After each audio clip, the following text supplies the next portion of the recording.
ভারত বাংলাদেশ নিয়ে প্রচন্ড ব্যস্ত। কিভাবে বাংলাদেশের বিরুদ্ধে অপপ্রচার এবং মিসইনফরমেশন বা প্রপাগান্ডা চালিয়ে বাংলাদেশে একটা সাম্প্রদায়িক দাঙ্গা সৃষ্টি করতে পারে।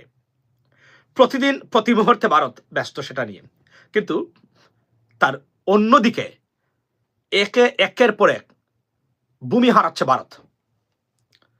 চীন একের পর এক ভূমি দখল করে রাষ্ট্র প্রতিষ্ঠা করতেছে ভারতের বিরুদ্ধে, ভারতের মাটিতে, কিন্তু বসে আছে এখানে।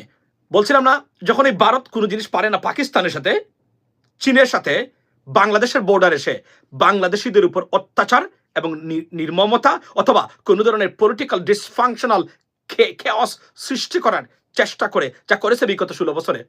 কিন্তু শেষ রক্ষা হয় নাই। প্রত্যেকটা দেশ থেকে উৎখাত হয়েছে ভারতের এই চরম ব্যর্থ রাজনৈতিক বা ডিপ্লোম্যাটিক বা bilateral policies over those neighbouring countries. Ladies and gentleman, আজকে খোদ ভারতীয় মিডিয়া থেকে একটা খবর যেটা আপনাদের সামনে উপস্থাপন করছি, সেটা হলো ভারতের মাটি 38 কিলোমিটার স্কোয়ার কিলোমিটার দখল করে নতুন কাউন্টি বা জেলা ঘোষণা করেছে চীন, এবং সেটার প্রতিক্রিয়ায় ভারতে শুরু হয়েছে তুলপাড়। কিছু করার নেই, কারণ চীনের সাথে দাদাগিরি করা অলমোস্ট ইম্পসিবল। কিন্তু যত দাদাগিরি তা বাংলাদেশ এবং শেখ হাসিনাকে নিয়ে, সেই দাদাগিরিটারও একটা সমাপ্তি ঘটতে যাচ্ছে বাংলাদেশে। যদি আমরা ইউনাইটেড থাকি, তবে কথা আছে রাজনৈতিক বর্তমান রাজনৈতিক দল বা সরকারের বিভিন্ন ধরনের বিহেভিয়ার ফেইলিয়ার্স নিয়ে। তো একটা জিনিস বলে রাখি বারবার, যে আমি ফেইলিয়ারটাকে পছন্দ করি যদি না সেই ফেইলিয়ারটা বাংলাদেশের স্বাধীনতা সার্বভৌমত্বের জন্য হুমকি হয় না হয়। কিন্তু দুর্বৃত্তায়ন, ডিক্টেটরশিপ, ফেসিজমকে ঘৃণা করি, এবং সেটা বাংলাদেশের মানুষ লাথি দিয়ে বের করে দিয়েছে চিরদিনের জন্য। লেডিস এন্ড জেন্টলম্যান, এবং না শেখ হাসিনার বা আওয়ামী লীগকে লাথি মেরে বের করে দেওয়া, ভারতকে বা লাথি মেরে দেওয়ার সমান্তর সেটাই ভারত দেখিয়েছে যে লাথি খেয়েছে তারা। এবং সেক্ষেত্রে বাংলাদেশের বিরুদ্ধে ডিজিটাল টেরোরিজম, বা আমরা যদি বলি যে আপনার অনলাইন ইন্টারনেট, তারা ঘোষণা করেছে এবং প্রতি মুহূর্তে তারা বাংলাদেশ বিরোধী প্রচারণায় যুক্ত প্রত্যেকটা জায়গা থেকে, যার প্রতি মুহূর্তে ধরা খেয়ে বর্তমানে নাস্তানবোধ ভারত। এবং খুদ ভারতীয়রাই, বিশেষ করে পশ্চিমবঙ্গ এবং ইন্ডিয়ার অনেক জায়গাতে যারা লিবারাল ইন্ডিয়ানস আছে, তারা তার প্রতিবাদ জানাচ্ছেন। কারণ তারা বলছেন, don't forget it is a $15 billion market for India in Bangladesh. তারা ভুলে গেছে এই জিনিসটা। দ্যাটস ওয়াই দ্য ডেসপারেট বাংলাদেশকে ডিস্টেবিলাইজ করা, শেখ হাসিনাকে রিইনস্টেট করা in our politics in Bangladesh. That's not going to happen, right? আমি এই ক্লিপটা ভারতের ওয়ায়ন, যাদের একটা আপনার আরেকটা, আমি যদি বলি যে বিজেপির মুখপাত্র, যদি আমি বলি খুদ বিজেপির মুখপাত্র এই খবরটা দিচ্ছে যে ভারতের 38 কিলোমিটার জায়গা জুড়ে নিয়ে গেছে চীন, এবং সেখানে নতুন জেলা জানিয়ে চলছে এই মুহূর্তে আলোচনা। এই খবরটা আমরা দেখে আসি। বাংলাদেশের বর্ডারে সন্ত্রাসবাদ, দুর্বৃত্তায়ন চালাচ্ছে ভারতীয় মিডিয়া এবং ভারতের বাহিনী। অন্যদিকে প্রতি মুহূর্তেই কর্তৃত্ব হারাচ্ছে ভারত, হুমকির মুখে পড়েছে চীনের কারণে, এবং তার ফলশ্রুতি এবং ফল এটা বাংলাদেশের উপরে যারার চেষ্টা করছে। That's why we got to be united, we got to be more stronger. But there is some discrepancies about our present government we can talk about later. Ladies and gentlemen, take a look at this. One of them reportedly on a large part of India that China occupied illegally in the Aksai Chin. Chinese local media. China has created 2 new counties. One of them reportedly on a large part of India that China occupied illegally in the Aksai Chin. Chinese local media has reported that the government of northwest China's Xinjiang Uyghur Autonomous Region has announced the establishment of the counties. শোনার দরকার নাই, ওয়ায়ন গো and check. অর্থাৎ দেখেন আপনারা, প্রত্যেকটা দেশে চীন মার খাচ্ছে। শুধু বাংলাদেশের কেন বাংলাদেশে তারা এই কাজগুলো করে থাকে? বিকজ বাংলাদেশের পলিটিশিয়ানস এবং বাংলাদেশের বিউরোক্রেটস বা অ্যাডমিনিস্ট্রেশনে যারা আছেন, তারা যে কোন কারণেই কর্তৃত্ব তাদের উপরে প্রতিষ্ঠা করেছে বলেই তারা এই কাজটা করার দুঃসাহস দেখায়। এটা ভুটানের মতো দেশে পারে নাই, নেপালের মতো দেশে পারে নাই, শ্রীলঙ্কাতেও পারে নাই, আপনার এই বাকি যে দেশগুলোতে আছে প্রত্যেকটা দেশে, সেরে মালদ্বীপের মতো দেশ একদম kicked on their ass and nothing can be done over there. But বাংলাদেশে তারা উঠে পড়ে লেগেছে সারা ভারত বাংলাদেশের বিরুদ্ধে। Why? Because our politicians are weak, they're ignorant, uneducated, not competent. Not smart, not tough. That's why এইটা কাজটা তারা করে থাকে। আদারওয়াইজ বাংলাদেশেও আপনার, আমি যদি বলি যে কোনো ধরনের শব্দ করার সুযোগ তারা পেত না। বাংলাদেশে 99% মানুষ এদেশে ভারত বিরোধী, এদেশের ফেসিজম বিরোধী। এই জায়গাতেও তারা এখন এসে তারা এটা প্রমাণ করার চেষ্টা করতেছে যে ভারতের কর্তৃত্ব আছে, এবং তারা মোটামুটি পাগল প্রায় ভারতের বর্তমান প্রত্যেকটা জায়গাতে। কিন্তু একটা জিনিস ভারত ভুলে গেছে, $15 বিলিয়ন মার্কেট, এখানে সমঝোতা ছাড়া কোনো বিকল্প নেই। ভারতে পশ্চিমবঙ্গে ভারতীয় পলিসির বিরুদ্ধে জুতা মিছিল, ঝাড়ু মিছিল, আপনার প্রতিবাদ হচ্ছে। বাংলাদেশের কৃষকরা মাঠে আপনার শেষ হয়ে গেছে, আপনার প্রতিষ্ঠানগুলা ধ্বংস হয়ে গেছে। পশ্চিমবঙ্গের অর্থনীতি আমি যদি বলি it's gonna be shrunk by almost 13% বাংলাদেশিরা না যাওয়ায়।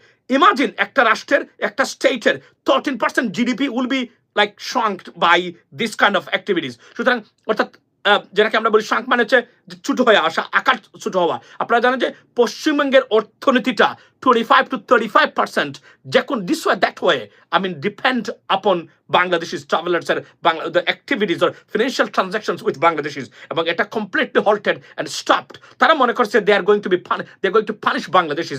That's not the real scenarios over there, ladies and gentleman. For example, Thailand বাংলাদেশিদের জন্য ভিসা চালু করেছে।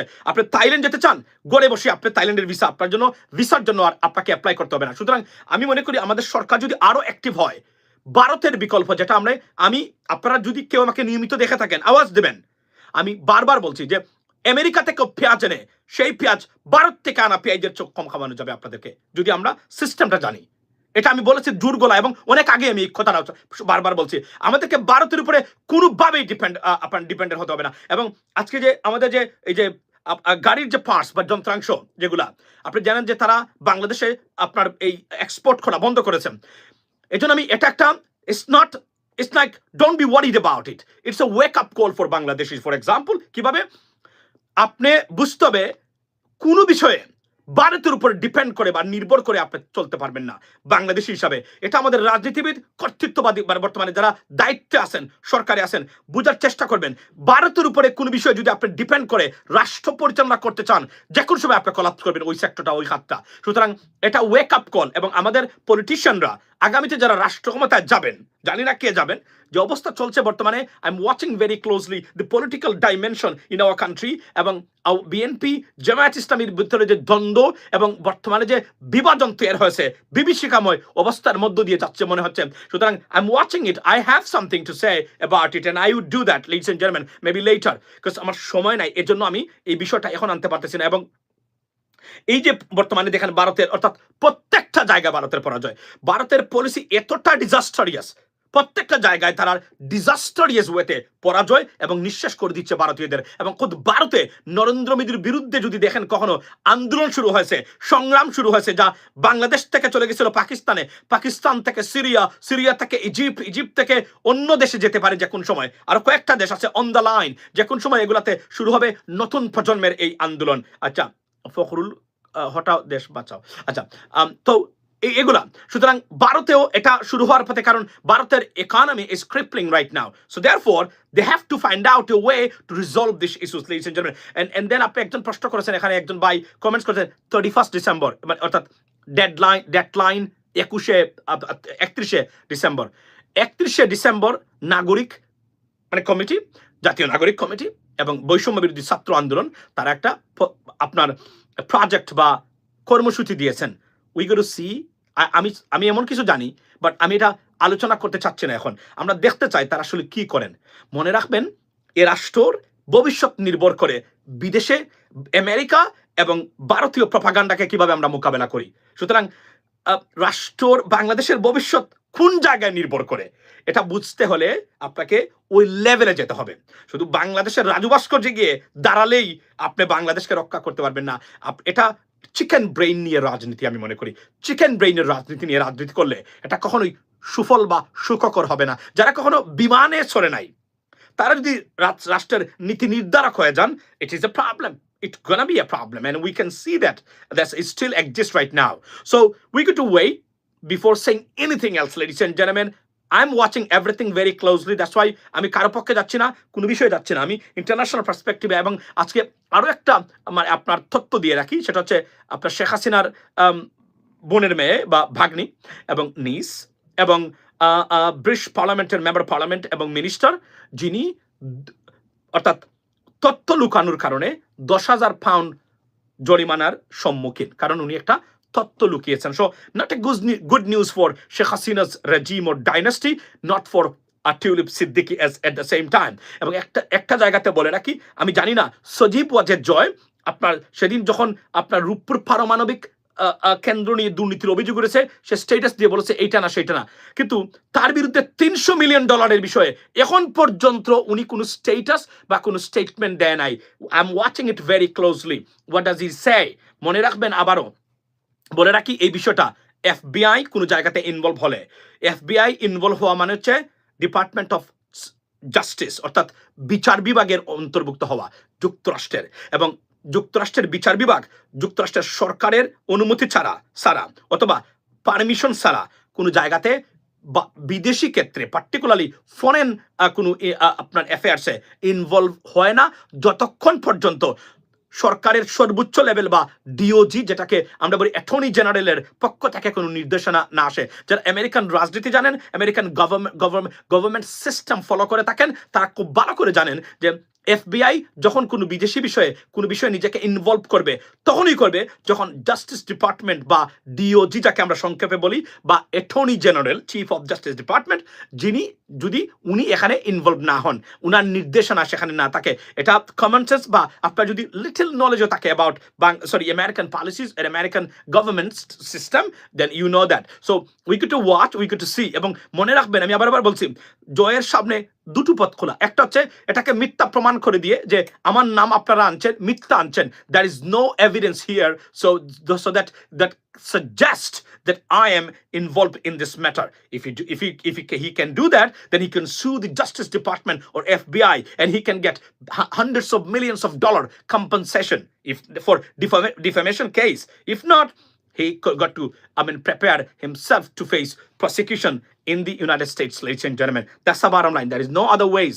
Or উনি যদি দোষী সাব্যস্ত হন, মানে আপনার এদেশের আইন দ্বারা, তাহলে আমেরিকান প্রেসিডেন্ট যদি, যেটাকে আমরা বলি প্রেসিডেন্সিয়াল পার্ডন, কোনোভাবে গ্রহণ করতে পারেন, উইচ ইজ মোস্ট আনলাইকলি। খুব রেয়ারলি তারা বিদেশিদেরকে এটা দেয়, শুধুমাত্র আমেরিকান সিটিজেনদের জন্য, তাও অনেক বড় লবিং এর দরকার আছে এই ক্ষেত্রে।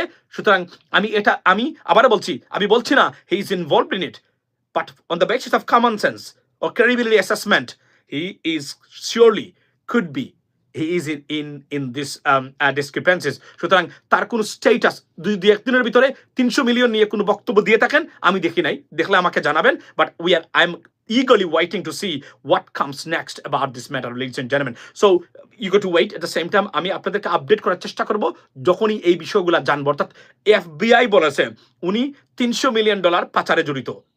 এফবিআই এই ধরনের মিথ্যা কথা বললে আমেরিকা মনে করবেন আমেরিকা দেশ হিসেবে নাই হাওয়া।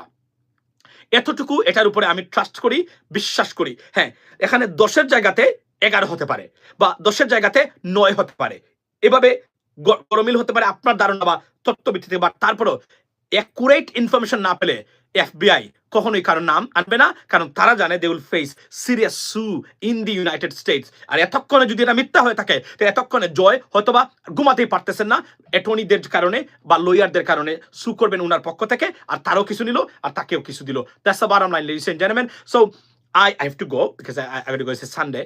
There are many programs right now today. তো ভালো থাকবেন। আমি গতকালকে আসতে পারি নাই, এজন্য লেট হলো, আজকে আসলাম। তবে আবার বলছি, যারা এই মুহূর্তে জয়েন করলে, don't forget to subscribe and support channel US Bangla. আপনাদের সাপোর্ট দরকার আছে, কারণ this is the only safest and durable platform for us to fight for your rights, ladies and gentleman. এবং প্রবাসীদের ক্ষেত্রে বলে রাখি, প্রবাসীরা এই দেশ আমরা চালাই, বাংলাদেশ আমরা পরিচালনা করি। We feed Bangladesh, don't worry about that.